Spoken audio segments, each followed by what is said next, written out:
Hi viewers, good morning. News and హెరాయిల్ సమర్పిస్తున్న business breakfast షోకి స్వాగతం. ఏషియన్ మార్కెట్స్ లో ఒక మిక్స్డ్ ట్రెండ్ మనకు కనిపిస్తుంది. ఎస్జిఎక్స్ 50 ఆల్మోస్ట్ ఒక 15 to 16 పాయింట్స్ ప్లస్ లో ట్రేడ్ అవుతుంది. దీన్ని బట్టి మన మార్కెట్స్ కూడా కొద్దిగా గ్యాప్ అప్ లో ఓపెన్ అయ్యే సంకేతాలు కనిపిస్తున్నాయి. బట్ చూడాలి ఎలాంటి ట్రెండ్ ఉంటుందనేది. ఎందుకంటే 8,200 అనేది చాలా కీలకమైన రెసిస్టెన్స్ గా మార్కెట్ కనిపిస్తుంది. ఇన్ టర్మ్స్ ఆఫ్ నిఫ్టీ ఆ లెవెల్ చేరుకున్న ప్రతిసారి తీవ్రమైన నిరోధాన్ని ఎదుర్కొంటోంది. అందువల్లే నిన్న కూడా చూసాం 8,192 పాయింట్స్ దగ్గర నిఫ్టీ క్లోజ్ అవ్వడం. వాళ్ళ కీ ట్రిగర్ అంటే టెక్నికల్ పాయింట్ ఆఫ్ వ్యూలో కొద్దిగా మాట్లాడుకుంటే లాంగ్ లెగ్డ్ డోజీ ప్యాటర్న్ లాంటిది ఫామ్ అయింది. దీనివల్ల ఏదైనా బుల్స్ కానీ బేర్స్ కానీ మార్కెట్ మీద పట్టు సాధించే పరిస్థితి ప్రస్తుతం కనిపించట్లేదు in terms of technical point of view. And international factors ఒకసారి చూసుకున్నట్టయితే రూపీ క్రమంగా వీక్ అవుతుంది. ఆల్మోస్ట్ నెల రోజుల కనిష్ట స్థాయికి రూపాయి దిగి వచ్చింది. ₹68.34 వెన్ కంపేర్డ్ విత్ డాలర్ ఉంది. అండ్ డాలర్ ఇండెక్స్ చాలా స్ట్రెంత్ అవుతుంది. ఆల్మోస్ట్ 14 సంవత్సరాల గరిష్ట స్థాయి దగ్గర డాలర్ ఇండెక్స్ ట్రేడ్ అవుతుంది. రాను రాను డాలర్ చాలా క్రమంగా బలపడుతుంది. అండ్ డొమెస్టిక్ పాయింట్ ఆఫ్ వ్యూలో చూసుకున్నట్టయితే బడ్జెట్ మనకి ఫిబ్రవరి 1వ తారీఖున బడ్జెట్ ప్రవేశపెట్టబోతోంది కేంద్ర ప్రభుత్వం. అండ్ జనవరి 30వ తారీఖు నుంచి పార్లమెంట్ బడ్జెట్ సమావేశాలు ప్రారంభం కాబోతున్నాయి. దీన్ని బట్టి కొద్దిగా మళ్ళీ బడ్జెట్ లో ఏవైతే సాప్స్ ప్రకటించే అవకాశం ఉంది అన్న సెక్టర్స్ ఉంటే ఆ స్టాక్స్ లో మళ్ళీ మొమెంటం బిగిన్ అయ్యే ఛాన్సెస్ కనిపిస్తున్నాయి. అందుకు తగ్గట్టే రైల్వే స్టాక్స్ లో కొద్దిగా మనం మొమెంటం చూస్తున్నాము. అండ్ ఎస్పెషల్లీ ఇక when compared with international markets, Asian markets చాలా స్ట్రెంత్ కనబరుస్తున్నాయి. యూరోపియన్ మార్కెట్స్ లో కూడా ఫుట్సీ లాంటివి చాలా పటిష్టంగా ఉన్నాయి. అండ్ యుఎస్ మార్కెట్స్ లో మనకి డౌజన్స్ ఆల్మోస్ట్ 20,000 పాయింట్స్ దగ్గరలో చేరువై చాలా పటిష్టంగా ఉన్నాయి. When compared with other international markets, మన మార్కెట్స్ మాత్రం కాస్త అండర్ పర్ఫార్మ్ చేస్తున్నట్టుగా మనం భావించాల్సిన అవసరం ఉంది. బట్ చూడాలంటే డిమానిటైజేషన్ ఎఫెక్ట్ ఉందా ఆర్ మిగిలిన ఫ్యాక్టర్స్ ఏమన్నా మార్కెట్ ను డ్రైవ్ చేస్తున్నాయి అనేది చూడాలి. And budget immediate trigger markets కి కాబోతోంది. అండ్ ఈసారి నరేంద్ర మోడీ ఎలాంటి సాప్స్ ప్రకటిస్తారు బడ్జెట్ లో? ఎందుకంటే మొన్న మనం చూసాం కొన్ని సాప్స్ ప్రకటించారు లాస్ట్ వీక్. బట్ అంతకు మించి ఆయన ప్రకటిస్తారు. ఎందుకంటే హౌసింగ్ మీద ఎక్కువగా తరచు ఉండే అవకాశం ఉంది. రూరల్ స్పెండింగ్ పెంచాలన్న ఆలోచన ప్రభుత్వం ఉంది. ఫార్మర్స్ కి ఎస్పెషల్లీ వాళ్ళకి వెన్నుదనగా నిలవాలన్న ఆలోచనలో ప్రభుత్వం ఉంది అన్న ఇది మార్కెట్స్ లో ఫీలర్స్ వినిపిస్తున్నాయి. అందుకు తగ్గట్టు housing financial companies and agri related sectors లో కొద్దిగా మొమెంటం ఉండొచ్చని చెప్పి మార్కెట్ ఫీల్ అవుతుంది. నిన్న కూడా మనం చూసాం ఆయిల్ అండ్ గ్యాస్ లో కొద్దిగా బయింగ్ చూస్తున్నాం. రైల్వే స్టాక్స్ లో బయింగ్ కనిపించింది. షుగర్ స్టాక్స్ లో బయింగ్ కనిపించింది.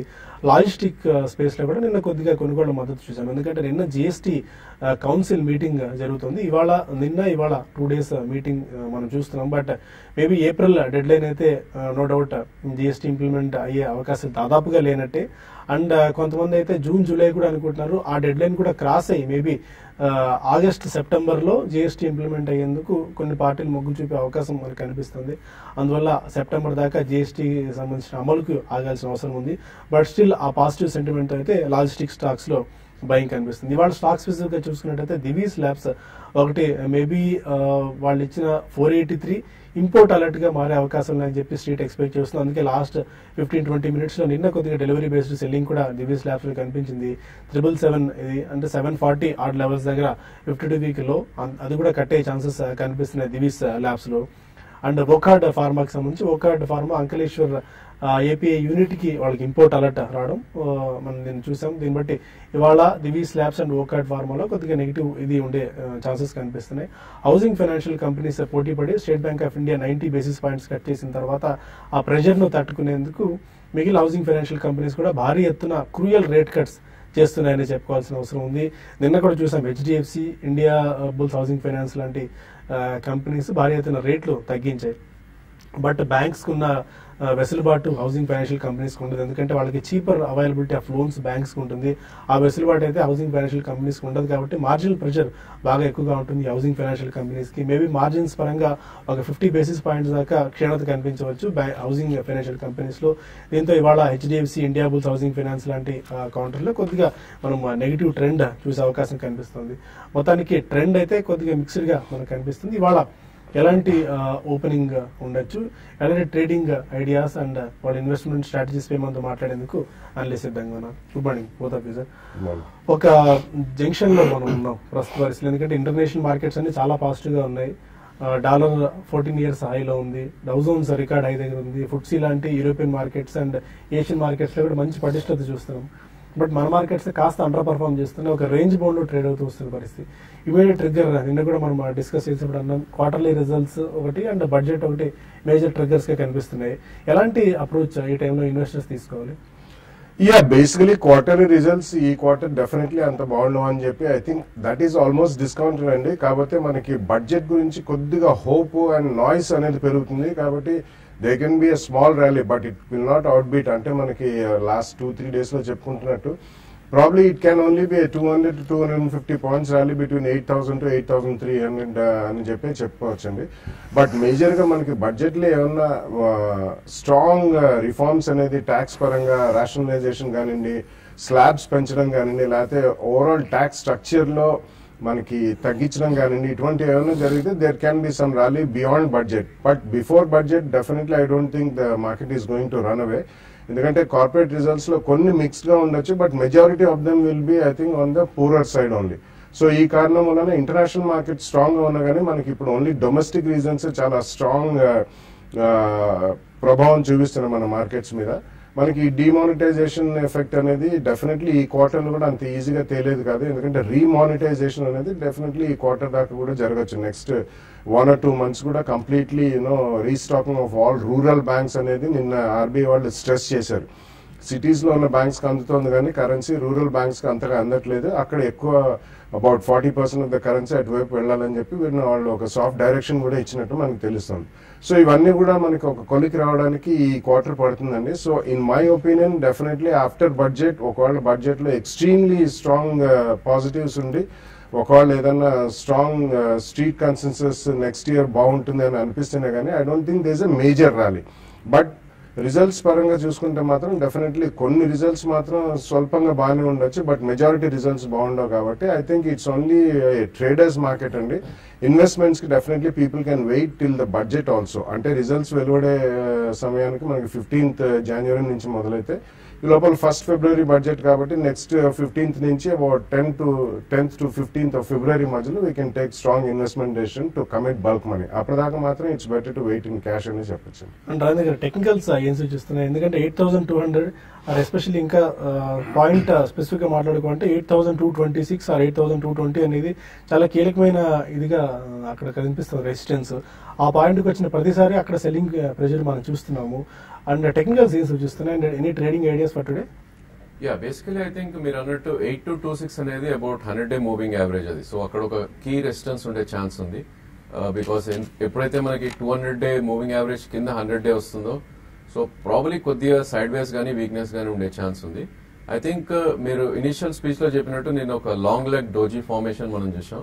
సో ఆ బార్ లో ఉన్నంతసేపు ప్రాబ్లీ నిఫ్టీ ఒక రేంజ్ లోనే ఉండే ఛాన్స్ ఉంది. 8219 అండ్ 8148. సో 8148 కింద కట్ అవుతేనే ప్రాబ్లీ మళ్ళీ బేస్ హై హ్యాండ్ తీసుకునే ఛాన్స్ ఉంటుంది. అదేవిధంగా 8219 అబౌవ్ క్లోజింగ్ బేసిస్ లో మేబీ బుల్స్ కొద్దిగా చార్జ్ అప్ చేసే ఛాన్స్ ఎక్కువ ఉంటుంది.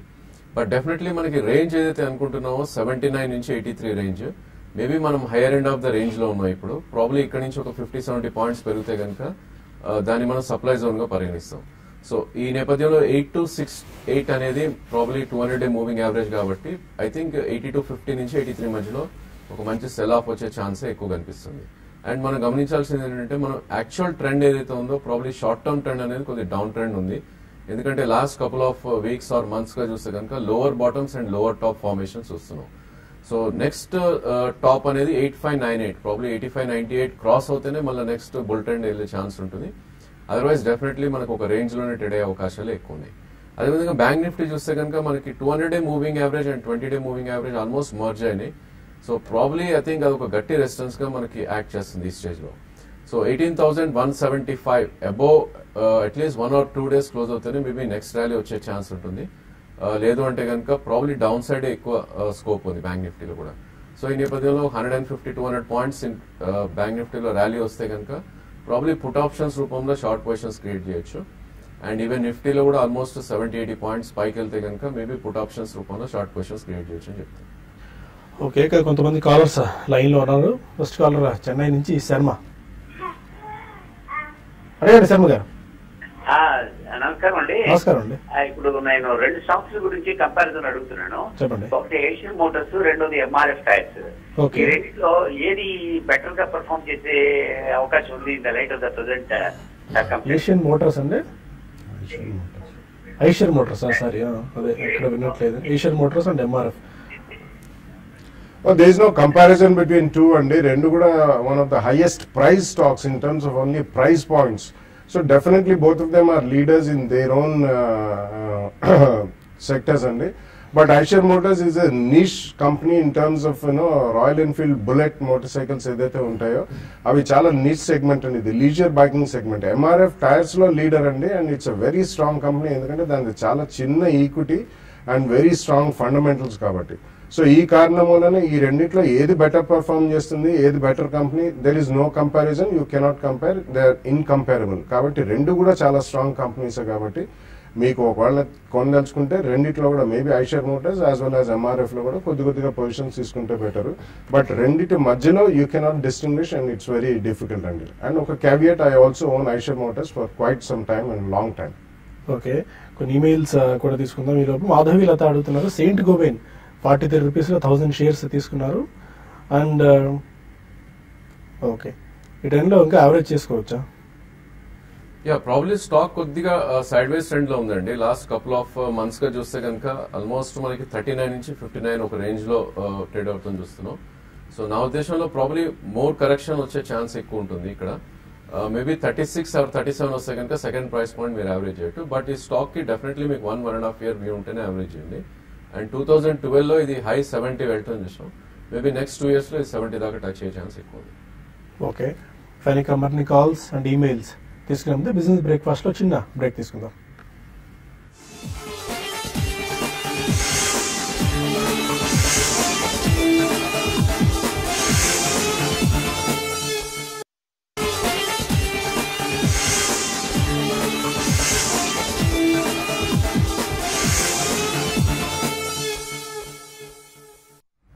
Welcome back to business breakfast. Reliance జే మీద పోటీగా భారతీ ఎయిర్టెల్ కూడా నిన్న 4G వార్ ప్రకటించింది. అంటే టెలికాం చాలా చీప్గా లభిస్తుంది. హౌసింగ్ ఫైనాన్షియల్ కంపెనీస్ కూడా వడ్డీ రేట్ల మీద పోటాపోటీగా వడ్డీ రేటు తగ్గిస్తున్నాయి. టెలికాం చీప్ అవుతుంది మనకి, and housing finance are house కూడా చీప్ అవుతుంది. మొత్తానికి రిటైల్ కస్టమర్స్కి అయితే ఒక పాజిటివ్ ఇది కనిపిస్తుంది. డిమానిటైజేషన్ ఎఫెక్ట్ అనుకోవచ్చు, ఇంకా ఇతరత్ర కారణాలు అనుకోవచ్చు. కానీ బట్ కంపెనీస్ మాత్రం ఇది చాలా నెగిటివ్గా మారబోతోంది. అండ్ కొంతమంది కాలర్స్ లైన్ లో ఉన్నారు. హైదరాబాద్ నుంచి Ravi.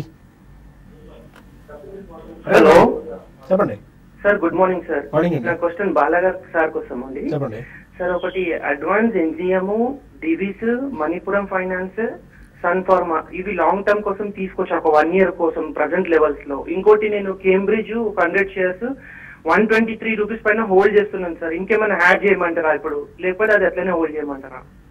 Advance NGM, Divi's, Sun Pharma. Yeah, I think you should wait a bit అండి. దివీస్ కి రీసెంట్లీ వాళ్ళకి ఒక 483 లెటర్ వచ్చింది. అది వార్నింగ్ కింద తయారవుతుందో లేకపోతే ఇంపోర్ట్ అలర్ట్ అవుతుందో ఇప్పటిదాకా అది అనిశ్చితి అనేది ఉంది. So unless we know the outcome of the reply, Divi laboratories వాళ్ళకి ఇచ్చిన రిప్లై ఎలా ఉంటుంది, దానికి వాళ్ళు సాటిస్ఫైయింగ్ ఓన్లీ వార్నింగ్ తో ఆపేస్తారా, ఇంపోర్ట్ అలర్ట్ వస్తుందా అనేది తెలియదు. క్యావియట్ అండి, I also own Divi shares for quite some time. అలాగే మీకు సన్ ఫార్మా అండ్ ఓకాట్ లో నిన్న మళ్ళీ ఇంకొక అంకులేశ్వర్ ప్లాంట్ కి వాళ్ళు ఇంపోర్ట్ అలర్ట్ అవన్నీ పెట్టినాయి. సో రెగ్యులేటరీ ఇష్యూస్ అనేవి కంప్లీట్లీ మనకి ఫార్మస్యూటికల్ ఇండస్ట్రీని ఇప్పటికీ కూడా పీడిస్తున్నాయి. కాబట్టి you can wait a little longer అండి. కొద్దిగా క్లారిటీ వచ్చేసరికి అట్లీస్ట్ 1 or 2 more quarters మీరు ఆగచ్చు. లాంగ్ టర్మ్ కి ఇవన్నీ కూడా స్ట్రాంగ్ కంపెనీసే. కాకపోతే రెగ్యులేటరీ ఇష్యూస్ అన్ని కూడా వాళ్ళని పట్టుకుని పీడిస్తున్నాయి. కాబట్టి వాళ్ళు కంప్లీట్లీ ఈ క్లచెస్ నుంచి బయటకు వచ్చేదాకా కొద్దిగా వెయిట్ చేయమని చెప్తానండి. కేంబ్రిడ్జ్ టెక్నాలజీస్ అడిషనల్ గా మాత్రం కొనద్దు. ఉన్న స్టాక్ కూడా మీరు ఏదైనా కొద్దిగా స్ట్రాంగ్ జంప్స్ వస్తే మాత్రం I think you should come out of it అండి. ఇది కూడా కొద్దిగా డెఫినెట్లీ ఇట్స్ ఈ వేస్ట్. అంటే కేంబ్రిడ్జ్ టెక్నాలజీస్ అంటే చాలా మంది ప్యూర్ ప్లే సాఫ్ట్వేర్ ఐటీ అని అనుకుంటారు, వెరస్ దట్స్ నాట్ ద కేస్. కాబట్టి డెఫినెట్లీ అడిషనల్ గా కొనద్దు. ఉన్న స్టాక్ రీసెంట్లీ చాలా స్ట్రాంగ్ రన్అప్ కూడా చూసాం లాస్ట్ 1.5 year లో. కాబట్టి మీకు ఎక్కడైనా ప్రాఫిట్స్ ఉంటే మాత్రం కొద్దిగా బుక్ చేయడం మెరుగండి. విజయవాడ నుంచి మూర్తి కాలం. నమస్తే అండి బాలా గారు.